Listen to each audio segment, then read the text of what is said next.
चलिए हम देखते हैं एनसीईआरटी क्लास 7 का तीसरा चैप्टर है। चैप्टर का नाम है दिल्ली के सुल्तान। तो हमने अध्याय 2 में देखा कि कावेरी डेल्टा जैसे क्षेत्र बड़े राज्यों के केंद्र बन गए थे। क्या आपने गौर किया था कि अध्याय 2 में ऐसे किसी राज्य का जिक्र नहीं जिसकी राजधानी दिल्ली रही हो? इसकी वजह यह है कि दिल्ली महत्वपूर्ण शहर 12वीं सदी में बनी थी। पहले पहल हम तोमर राजपूतों के काल में दिल्ली किस साम्राज्य की राजधानी बनी, इसके बारे में देखेंगे। और 12वीं सदी के मध्य में तोमरों को अजमेर के चौहानों जिन्हें हम चहमान कहते हैं, उन्होंने परास्त किया। तोमरों और चौहानों के राज्यकाल में ही दिल्ली वाणिज्य का एक महत्वपूर्ण केंद्र बन गया था। इस शहर में बहुत सारे समृद्धशाली जैन व्यापारी रहते थे जिन्होंने अनेक मंदिरों का निर्माण करवाया। यहाँ देहली वाल कहे जाने वाले सिक्के भी ढाले जाते थे जो काफ़ी प्रचलन में थे। 13वीं सदी के आरंभ में दिल्ली सल्तनत की स्थापना हुई और इसके साथ दिल्ली एक ऐसी राजधानी में बदल गई जिसका नियंत्रण इस उपमहाद्वीप के बहुत बड़े क्षेत्र पर फैला था। फिर हम देखेंगे उन 5 राजवंशों की जिन्होंने मिलकर दिल्ली की सल्तनत बनाई थी। उसके बाद इसके इलाकों को हम आज दिल्ली के नाम से जानते हैं। वहाँ इन सुल्तानों ने अनेक नगर भी बसाए थे। तालिका में देखते हैं दिल्ली के शासक। राजपूत वंश देखेंगे। राजपूत वंश में थे तोमर वंश जिनका शासनकाल था आरंभिक 12वीं शताब्दी 1165। उसमें प्रमुख शासक थे अनंगपाल जिनका शासनकाल था 1130 से 1145। उसके बाद चौहान थे। चौहान वंश का शासनकाल था 1165 से 1192। इनमें प्रमुख शासक थे पृथ्वीराज चौहान। इनका शासनकाल था 1175 से 1192 तक। उसके बाद देखते हैं आरंभिक तुर्की के शासक जिनका शासन 1206 से लेकर 1290 तक था। तो इसमें प्रमुख शासक थे कुतुबुद्दीन ऐबक जिनका 1206 से 1210 तक शासन था। और उसके बाद शमशुद्दीन इल्तुतमिश थे जिनका शासनकाल 1210 से 1236 था। उसके बाद रजिया बेगम थी जिनका शासनकाल 1236 से 1240 था। उसके बाद थे गयासुद्दीन बलबन थे जिनका शासनकाल 1266 से 1287 था। उसके बाद थे शयद वंश का देखते हैं। तो शयद वंश नहीं, पहले हम खिलजी वंश के देखते हैं। तो खिलजी वंश का शासनकाल था 1290 से 1320 तक। इसमें प्रमुख शासक थे जलालुद्दीन खिलजी जिनका शासनकाल 1290 से 1236 था 96 था।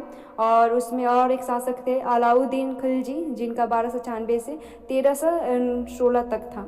उसके बाद थे तुगलक वंश का शासनकाल 1320 से 1414 तक था। इसमें प्रमुख शासक थे गयासुद्दीन तुगलक जिनका शासनकाल 1220 से 1224 था। और उसके बाद मोहम्मद तुगलक थे जिनका शासनकाल 1324 से 1391 था। उसके बाद एक और शासक थे जिनका शासनकाल था 1391 से 1388। वो थे फिरोज शाह तुगलक। उसके बाद सैयद वंश के बारे में देखते हैं। सैयद वंश का शासनकाल 1414 से लेकर 1491 तक था। उसमें प्रमुख शासक थे खीज खान जिनका शासनकाल 1414 से लेकर 1421 तक। उसके बाद लोदी वंश था जिनका शासनकाल 1451 से लेकर 1426 तक। और उसमें प्रमुख शासक थे बहलोल लोदी जिनका शासनकाल 1451 से लेकर 1489 था। उसके बाद हम देखते हैं दिल्ली के सुल्तानों के बारे में जानकारी हमें कैसे मिलती है, ये देखते हैं।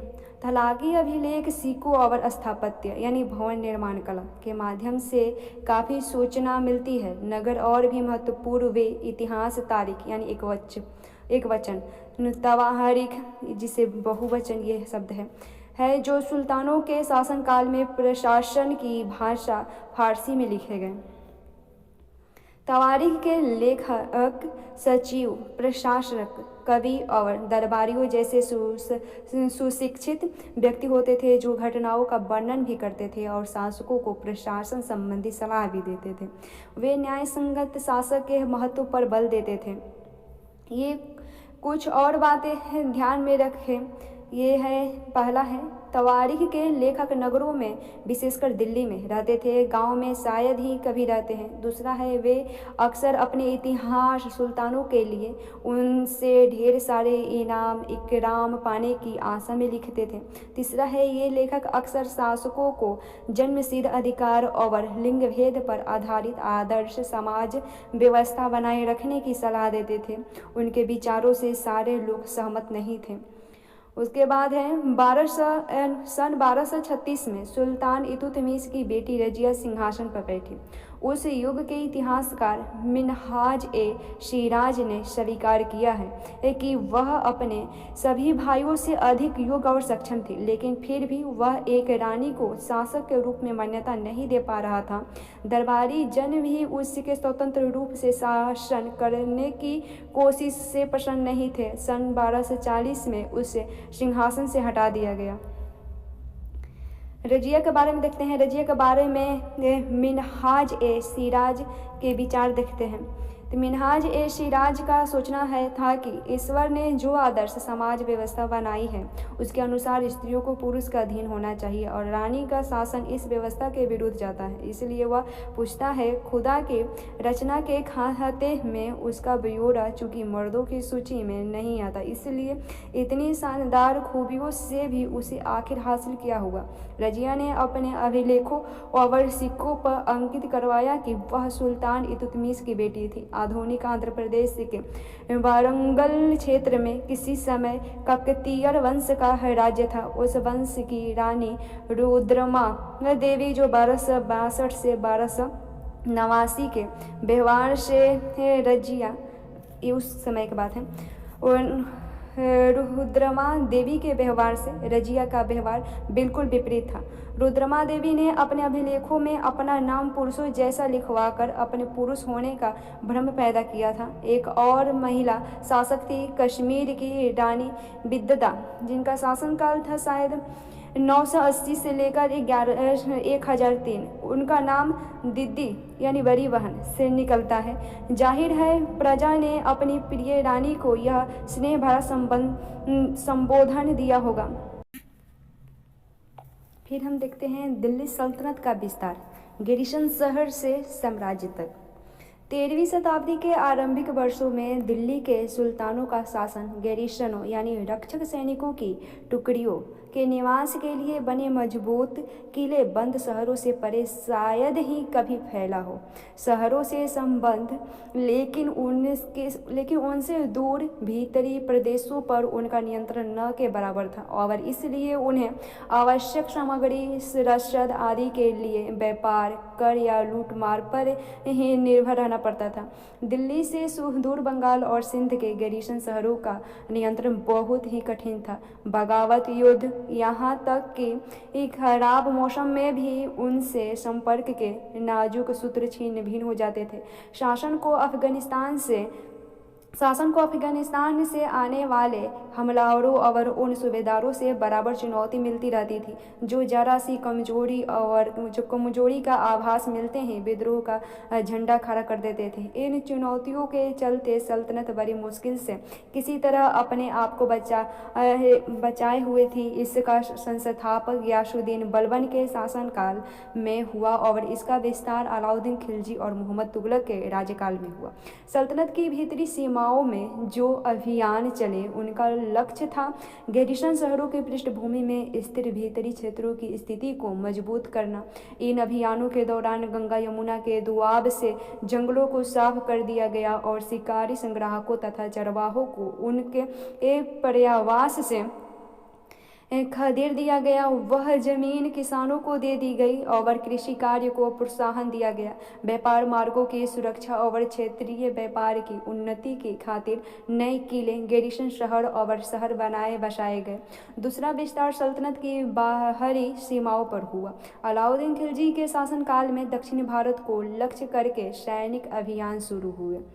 और ये अभियान मोहम्मद तुगलक के समय में अपनी चरम सीमा पर पहुँचे। इस अभियानों में सल्तनत की सेनाओं ने हाथी, घोड़े, गुलाम और मूल्यवान धातु अपने कब्जे में ले लिए। दिल्ली सल्तनत की सेनाओं की शुरुआत अपेक्षाकृत कमजोर थी, मगर 150 वर्ष बाद मोहम्मद तुगलक के राज्यकाल के अंत तक इस उपमहाद्वीप का एक विशाल क्षेत्र इसके युद्ध अभियान के अंतर्गत आ चुका था। इसने शत्रुओं की सेनाओं को परास्त किया और शहरों पर कब्जा किया। इसके सूबेदार और प्रशासक मुकदमों में फैसले सुनाते थे और साथ ही किसानों से कर वसूल कर लेते थे। लेकिन इतने विशाल क्षेत्र पर इनका नियंत्रण किस सीमा तक और कितना प्रभावी था, इसके बारे में भी देखेंगे हम। मस्जिद दिया है तो मस्जिद के बारे में देखते हैं। यह अरबी का शब्द है जिसका शाब्दिक अर्थ है ऐसा स्थान जहाँ मुसलमान अल्लाह की आराधना में सजदा यानी घुटने और माथा टेक कर करते हैं। जामा मस्जिद या मस्जिद ए जामी वह मस्जिद होती है जहाँ अनेक मुसलमान एकत्र होकर साथ साथ नमाज पढ़ते हैं। नमाज की रस्म के लिए सारे नमाजियों में से सबसे अधिक सम्मानीय और विद्वान पुरुष को इमाम यानी नेता के रूप में चुना जाता है। इमाम शुक्रवार की नजाम के दौरान धर्मोपदेश यानी खुतबा भी देता है। नमाज के दौरान मुसलमान मक्का की तरफ मुंह करके खड़े हो जाते हैं। भारत में मक्का पश्चिम की ओर पड़ता है। मक्का की ओर की दिशा को किबला कहा जाता है। दिल्ली के सुल्तानों के सारे उपमहाद्वीप के अनेक शहरों में मस्जिद बनाई गई। इससे अनेक मुसलमान और इस्लाम के रक्षक होने के दावे को बल मिलता था। समान आचार संहिता और आस्था का पालन करने वाले श्रद्धालुओं के परस्पर एक समुदाय से जुड़े होने का बोध उत्पन्न करने में भी मस्जिदों सहायक थी। एक समुदाय का अंग होने के बोध को प्रबल करना जरूरी था, क्योंकि मुसलमान अनेक भिन्न भिन्न प्रकार की पृष्ठभूमियों से आते हैं। उसका टॉपिक पाते हैं तो खिलजी और तुगलक वंश के अंतर्गत प्रशासन और समेकन नज़रिए से नज़दीक से एक नज़र देखते हैं।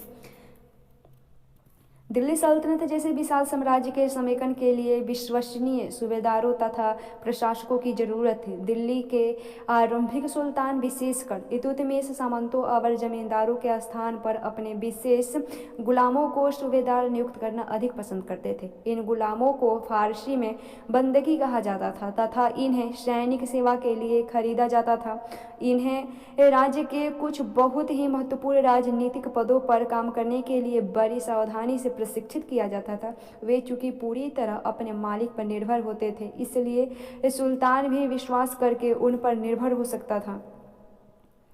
खिलजी तथा तुगलक शासक बंदगा का इस्तेमाल करते रहे और साथ ही अपने पर आश्रित निम्न वर्ग के लोगों को भी ऊंचे राजनीतिक पदों पर बैठाते रहे।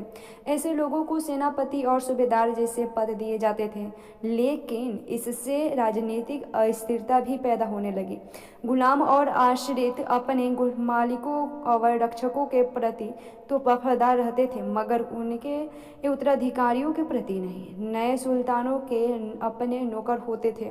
फलस्वरूप किसी नए शासक के सिंहासन पर बैठते ही प्राय नए और पुराने सरदारों के बीच टकराहट शुरू हो जाती थी।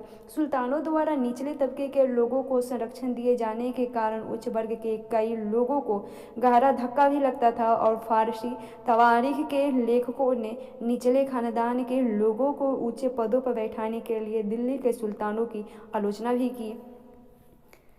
पहले वाले सुल्तानों की ही तरह खिलजी और तुगलक शासकों ने भी सेनानायकों को भिन्न भिन्न आकार के इलाकों में सूबेदार के रूप में नियुक्त किया। ये इलाके इक्ता कहलाते थे और इन्हें संभालने वाले अधिकारी इकतदार या मुक्ति कहे जाते थे।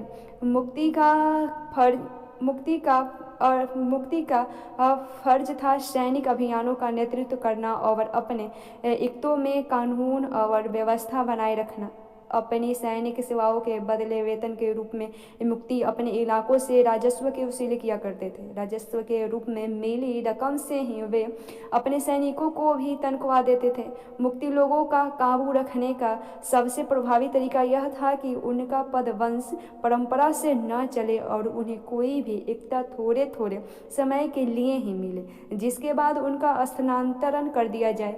सुल्तान अलाउद्दीन खिलजी और मोहम्मद तुगलक के शासनकाल में नौकरी के इन कठोर नियमों का बड़ी सख्ती से पालन होता था। मुक्ति लोगों द्वारा एकत्रित किए गए राजस्व की रकम का हिसाब लेने के लिए राज्य द्वारा लेखा अधिकारी नियुक्त किए जाते थे। इस बात का ध्यान रखा जाता था कि मुक्ति राज्य द्वारा निर्धारित कर ही वसूले और तय संख्या के अनुसार सैनिक रखे। जब दिल्ली के सुल्तान शहरों से दूर आंतरिक इलाकों को भी अपने अधिकार में ले आए तो उन्होंने भूमि के स्वामी सामंतों और अमीर जमींदारों को भी अपनी सत्ता के आगे झुकने को बाध्य कर दिया। अलाउद्दीन खिलजी के शासनकाल में भू राजस्व के निर्धारण और वसूली के कार्य को राज्य अपने नियंत्रण में ले आया। स्थानीय सामंतों से कर लगाने का अधिकार छीन लिया गया, बल्कि स्वयं उन्हें भी कर चुकाने को बाध्य किया गया। सुल्तान के प्रशासकों ने जमीन की पैमाइश की और इसका हिसाब बड़ी सावधानी से रखा। कुछ पुराने सामंत और जमींदार राजस्व के निर्धारण और वसूली अधिकारी के रूप में सल्तनत की नौकरी करने लगे। उस समय 3 तरह के कर थे। कृषि पर, जिसे खराज कहा जाता था और जो किसान की उपज का लगभग 50% होता था। दूसरा था मवेशियों पर तथा तीसरा था घरों पर। यह याद रखना जरूरी है कि इस उपमहाद्वीप का काफ़ी बड़ा हिस्सा दिल्ली के सुल्तानों के अधिकार से बाहर ही था। दिल्ली से बंगाल जैसे सुदूर प्रांतों का नियंत्रण कठिन था और दक्षिण भारत की विजय के तुरंत बाद ही वह पूरा क्षेत्र फिर से स्वतंत्र हो गया था। यहाँ तक कि गंगा के मैदानी इलाकों में भी घने जंगलों वाले ऐसे क्षेत्र थे जिनमें बैठने में सुल्तान की सेनाएं अक्षम थी। स्थानीय सरदारों ने इन क्षेत्रों में अपना शासन जमा लिया। अलाउद्दीन खिलजी और मोहम्मद तुगलक इन इलाकों पर जोर जबरदस्ती अपना अधिकार जमा तो लेते थे, पर वह अधिकारी कुछ ही समय तक रह पाता था। चंगेज खां के नेतृत्व में मंगोलों ने 1219 में उत्तर पूर्वी ईरान में ट्रांसऑक्सिशियान आधुनिक अज़ेरबैजान पर हमला किया और इसके शीघ्र बाद ही दिल्ली सल्तनत को उनका दावा झेलना पड़ा। अलाउद्दीन खिलजी और मोहम्मद तुगलक के शासनकालों के आरंभ में दिल्ली पर मंगोलों के धावे बढ़ गए। इससे मजबूर होकर दोनों ही सुल्तानों को एक विशाल स्थानीय सेना खड़ी करनी पड़ी।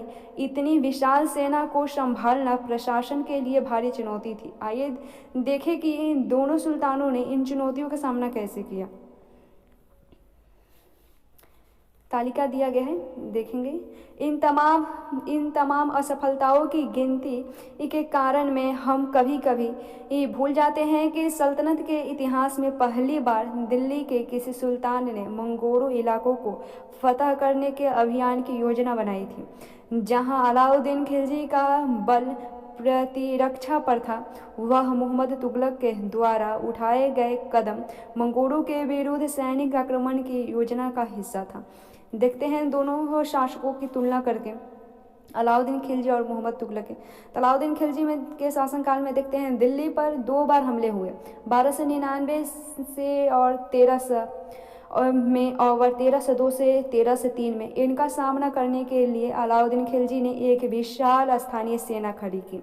अलाउद्दीन खिलजी ने अपने सैनिकों के लिए शीरी नामक एक नया गैरीसन शहर बनाया और सैनिकों के पेट भरने की समस्या को गंगा यमुना के बीच की भूमि से कर के रूप में खेती की पैदावार इकट्ठी करके हल किया गया, जिस किसानों की पैदावार का 50% हिस्सा कर के तौर पर तय किया गया।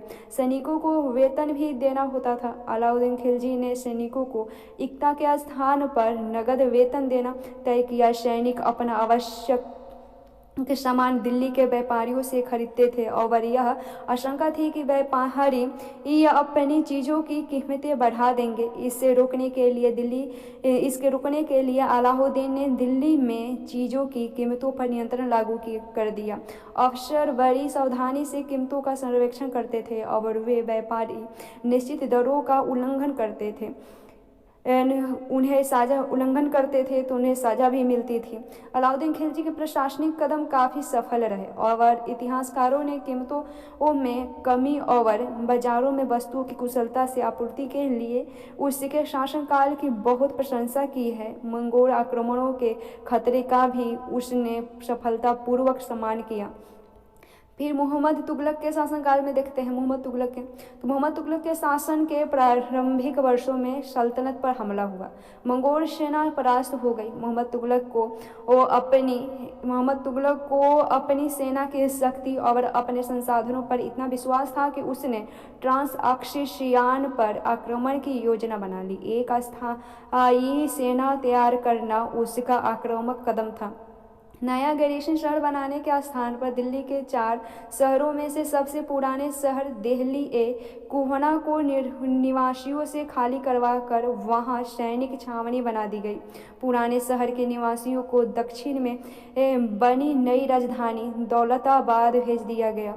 सेना को खिलाने के लिए उसी इलाके के खाद्यान्न इकट्ठा कर लिया गया, लेकिन सैनिकों की विशाल संख्या की जरूरतें पूरी करने के लिए सुल्तान ने अतिरिक्त कर भी लगाए। इसी दौरान उस क्षेत्र में अकाल भी पड़ा। मोहम्मद तुगलक भी अपने सैनिकों को नगद वेतन देता था, लेकिन कीमतों पर नियंत्रण करने की जगह उसने कुछ आज की कागजी मुद्रा की तरह टोकन यानी सांकेतिक मुद्रा चलाई। ये सिक्के धातु के बने होते थे, लेकिन सोने चांदी के न होकर सस्ती धातु के। 14वीं सदी के लोगों को इस मुद्रा पर भरोसा नहीं था। वे बड़े चतुर थे। अपने सोने चांदी के सिक्कों को वे बचा कर रख लेते थे और अपने तमाम कर इस टोकन मुद्रा से ही चुकाते थे। इस सस्ती मुद्रा जैसी जाली सिक्के भी बड़ी आसानी से बनाए जा सकते थे। मोहम्मद तुगलक द्वारा उठाए गए प्रशासनिक कदम बेहद असफल रहे। कश्मीर पर उसका आक्रामक पूरी तरह विफल रहा। तब उसने तुरान पर हमला करने का इरादा छोड़ दिया और अपनी विशाल सेना को भंग कर दिया। इस बीच उसने प्रशासन संबंधी जो कदम उठाए थे उससे कई परेशानियां पैदा हो गई। दौलताबाद ले जाए जाने से लोग बहुत नाराज थे। करों में वृद्धि और गंगा यमुना के दुआब में अकाल से बेछूब जनता बगावत पर उतर आई और मोहम्मद तुगलक को अंततः टोकन मुद्रा भी वापस लेनी पड़ी। उसके बाद देखते हैं 15वीं तथा 16वीं शताब्दी में सल्तनत। आप पाएंगे कि तुगलक वंश के बाद 1526 तक दिल्ली तथा आगरा पर सैयद तथा लोधी वंशों का राज रहा। तब तक जौनपुर, बंगाल, मालवा, गुजरात, राजस्थान तथा पूरे दक्षिण भारत में स्वतंत्र शासक उठ खड़े हुए थे। उनकी राजधानियां समृद्ध थी और राज्य फल फूल रहे थे। इस काल में अफगानिस्तान तथा राजपूतों जैसे नए शासकों के समूह भी उभरे। इस काल में स्थापित राज्यों में से कुछ छोटे तो थे पर शक्तिशाली थे और उनका शासन बहुत ही कुशल तथा सुव्यवस्थित तरीके से चल रहा था। शेर शाह सूर जिसका शासनकाल 1540 से 1545 में। शेर शाह सूर ने बिहार में अपने चाचा के एक छोटे से इलाके के प्रबंधन के रूप में काम शुरू किया था और आगे चलकर उसने इतनी उन्नति की कि मुगल साम्राज्य हुमायूं, इसका शासनकाल 1530 से 1540 या फिर 1555 से 1556 तक को चुनौती दी और हुमायूं को चुनौती दी और परास्त किया। शेर शाह ने दिल्ली पर अधिकार करके स्वयं अपना राज्य वंश स्थापित किया। सूर्यवंश ने केवल 15 वर्ष यानी 1540 से 1555 तक शासन किया, लेकिन इसके प्रशासन ने अलाउद्दीन खिलजी वाले कई तरीकों को अपनाकर उन्हें और भी चुस्त बना दिया। महान साम्राज्य अकबर, जिसका शासनकाल था 1556 से 1605 तक, अकबर ने जब मुगल साम्राज्य को समेकित किया तो उसने अपने प्रतिमान के रूप में शेर शाह की प्रशासन व्यवस्था को ही अपनाया था।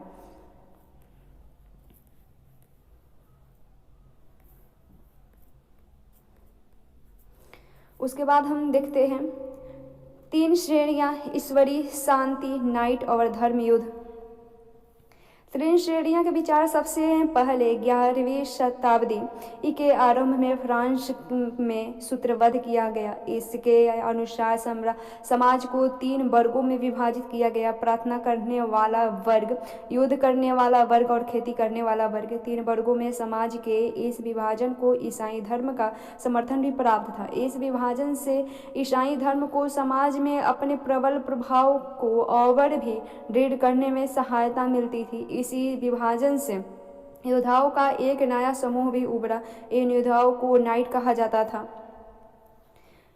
ईसाई धर्म एक समूह को संरक्षण देता था और अपनी ईश्वरीय शांति की अवधारणा के प्रसार में इनका उपयोग करता था। नाइटों से अपेक्षा की जाती थी कि वे धर्म और ईश्वर की सेवा में समर्पित योद्धा रहे। कोशिश यह रहती थी कि इन योद्धाओं को आपसी लड़ाई भिड़ाई से विमुख करके उन मुसलमानों के विरुद्ध युद्ध करने भेज दिया जाए जिन्होंने यरूशलम शहर पर कब्जा कर लिया था। इस प्रयत्न के परिणाम स्वरूप सैनिक अभियानों की एक श्रृंखला चली, जिससे क्रूसेड यानी धर्म युद्ध कहा जाता था। ईश्वर तथा धर्म की सेवा में किए गए इन अभियानों ने नाइटों की हैसियत पूरी तरह बदल डाली।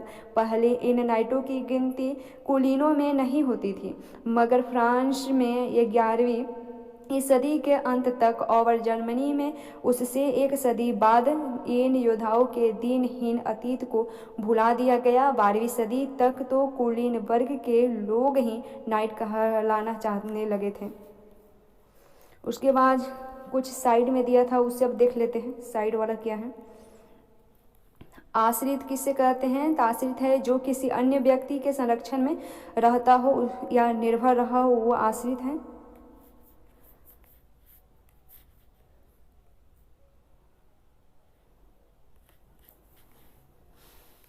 उसके बाद फिर हम यहाँ छूटा था बीच में, सुल्तान मोहम्मद तुगलक के अधिकारी जन क्या थे, तो ये देख लेते हैं। सुल्तान मोहम्मद तुगलक ने अजीज उमहार नामक कलाल यानी शराब बनाने और बेचने वाला, फिरोज हजाम नामक नाई, मनका तवाख नामक बावर्ची और लगड़ा तथा पीरा नामक मालियों को उच्च प्रशासनिक पदों पर बैठाया था। 14वीं शताब्दी के मध्य के इतिहासकार जियाउद्दीन बरनी ने इन नियुक्तियों का उल्लेख सुल्तान के राजनीतिक विवेक के नाश और शासन करने की अक्षमता के उदाहरणों के रूप में किया है।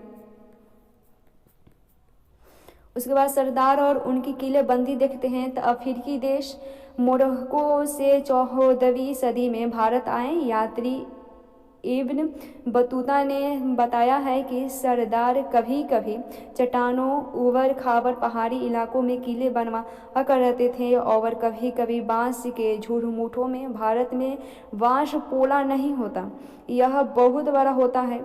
इसके अलग अलग हिस्से आपस में एक तरह से गूंथे होते थे कि उन पर आग का भी असर नहीं होता और वे कुल मिलाकर बहुत ही मजबूत होते थे। सरदार इन जंगलों में रहते थे जो इनके लिए किले की प्राचीन का काम देते थे। इस दीवार के घेरे में ही उनके मवेशी और फसल रहते थे। अंदर ही पानी भी उपलब्ध रहता था, अर्थात वहाँ एकत्रित हुआ वर्षा का जल, इसलिए उन्हें प्रबल बलशाली सेनाओं के बिना हराया नहीं जा सकता। ये सेनाएं जंगल में घुसकर खास तौर से तैयार किए गए औजारों से बांसों को काट डालती थी। उसके बाद है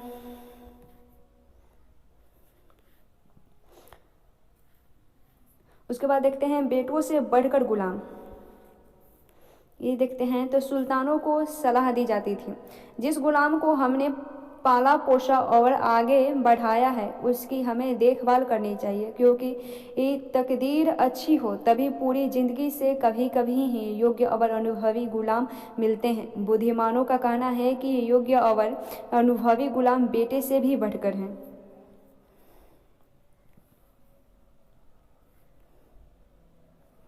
यहाँ चित्र दिया गया है, चित्र में है जलामी कमली की मस्जिद जो 12 से 20 के दशक के आखिरी दिनों में निर्मित थी।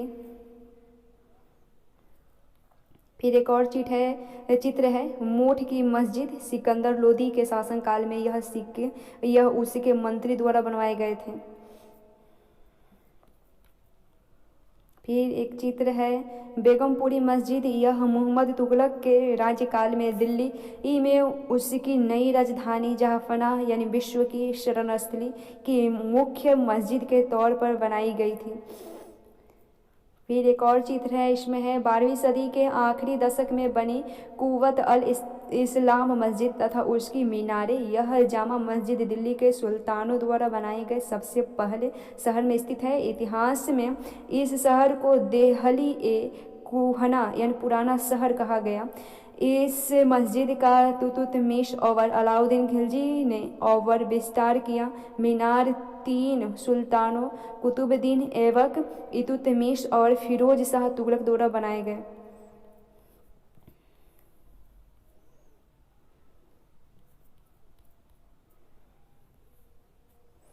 उसके बाद है भीतरी प्रदेश।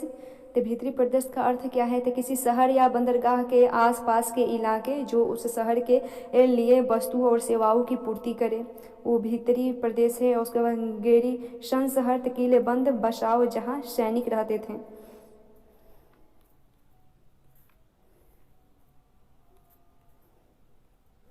उसके बाद जन्मसिद्ध अधिकार क्या है, तो जन्म के आधार पर विशेषाधिकार का दावा। उदाहरण के लिए लोग मानते थे कि कुलीन व्यक्तियों को कुछ खास परिवार में जन्म लेने के कारण शासन करने का अधिकार विरासत में मिलता है। उसके बाद लिंग भेद क्या है, तो स्त्रियों तथा पुरुषों के बीच सामाजिक तथा शारीरिक रचना संबंधी अंतर। आमतौर पर यह तर्क दिया जाता था कि ऐसा अंतर के कारण पुरुष स्त्रियों की तुलना में श्रेष्ठ है। उसके बाद यहाँ एक चित्र दिया गया है, पांडुलिपियों को तैयार करने के 4 कारण बताया गया है। कागज तैयार करना, लेखन कार्य, महत्वपूर्ण शब्दों और अनुच्छेदों की ओर ध्यान आकर्षित करने के लिए सोने को पिघलाकर उसका प्रयोग। उसके बाद चौथा है जिल्द तैयार करना।